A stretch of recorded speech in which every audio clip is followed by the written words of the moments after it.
Parentification is when a child takes on roles that are inappropriate for their age. This could be having to emotionally support a parent or both parents, having to take care of your siblings, or even simpler tasks like having to cook dinner and maintain the house.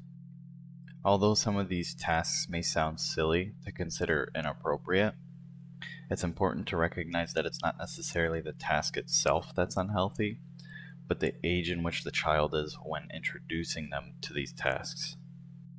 Around 24 years old, I was introduced to the idea of emotional incest. This terminology sounds absolutely abhorrent, but it simply means the overburdening of a parent's emotions onto their child. An example being your parents relying on you for emotional support. At the time, I was aware of the fact that my parents relied on me for not only emotional support, but also solutions to their problems. The part I hadn't realized, though, was its effects on me, both growing up and to this day. I often describe myself as somewhat stoic, but simply another dude figuring his way out in life. Although my friends and strangers describe me as funny, smart, and mindful of others. This complex of seeing myself as nothing special, but in reality being someone that people can rely on and even seek for help, is a dissonance I'm unable to overcome as of yet. After attending therapy for a short time, my therapist suggested that I may have schizoid personality disorder. This was due to my monotonous and objective way of communicating with others. At the time, I'll admit I was upset. I thought about the possibility of being the stereotypical gamer dude with schizoid traits. But there's an important piece missing to this symptomatology. I'd like to explain a key repeating experience that initiated my position of playing therapist for my family. Around 12 years old, I remember my dad showing me a silver edition PSP that I was going to get for Christmas, and that it'd possibly be my last gift because I'm old enough to not need gifts anymore. Hearing him say that created this feeling of a brick in my stomach, but it went away after a couple seconds because I was focused on the gift. When it started to near my sister and I's birthday or Christmas, we would be reminded of this idea that we may no longer receive gifts because our parents feel that we're mature enough or old enough to not need them anymore. This is what really started to hammer in the idea that I was becoming an adult and it was time to become my own parent. Around this time, I remember repeated experiences of my mom threatening my dad to leave the house or just straight up leaving. Whenever this happened, my dad would come to my sister and I and ask us for help, or even insinuating that it was our fault that she left. I should mention that my mom would get upset when my dad went to us about this. Either way, its effect on me personally was that it's my fault that my parents are leaving or want to leave. My parents stayed together through this stage in our family, although I have to admit that both of them became more and more emotionally tired, and their way of coping with that was one of two ways.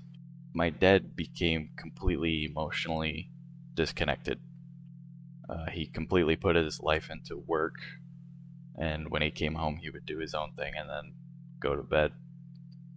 My mom, on the other hand, would try her best to be there for us emotionally, but she found herself too tired a lot of the time to fully commit. Gifts mostly stopped around 13 or 15 years old. After this point in time, whenever my sister or I would excitedly talk about a gift or ask for one, we would receive the question, "What did you do for me?" This idea that we need to do work in order to get a gift, or that we need to do something for our parents in order for us to deserve love or care. At this age, there was definitely a severance to our family's bond. I began to spend a lot of my time in my room instead of with the family. This isolation from my family definitely led to more emotional disconnection from not only my parents but my sister as well. The combination of this isolation and emotional disconnection from my family added on to the feeling of needing to mature and become my own parent, which led to an objectification of my perspective on the world. This objectification created a very serious persona for myself, and I mistook this persona for who I truly was. For those of you that don't know what a persona is, it's basically a version of yourself that you've curated to get along with others, to fit in. Imagine it as a mask.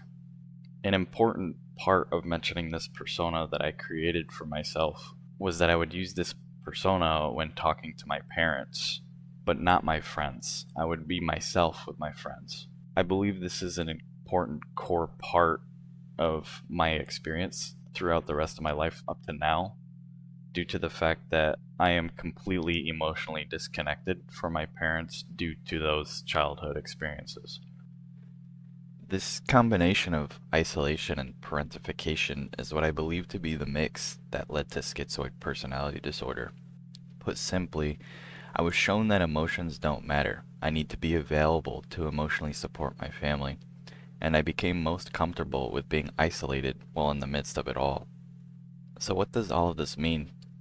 Retrospection, with newfound knowledge and experiences, are what allow us to not only create the canvas of our past, but also add key details that illustrate every step that led us to who and where we are now.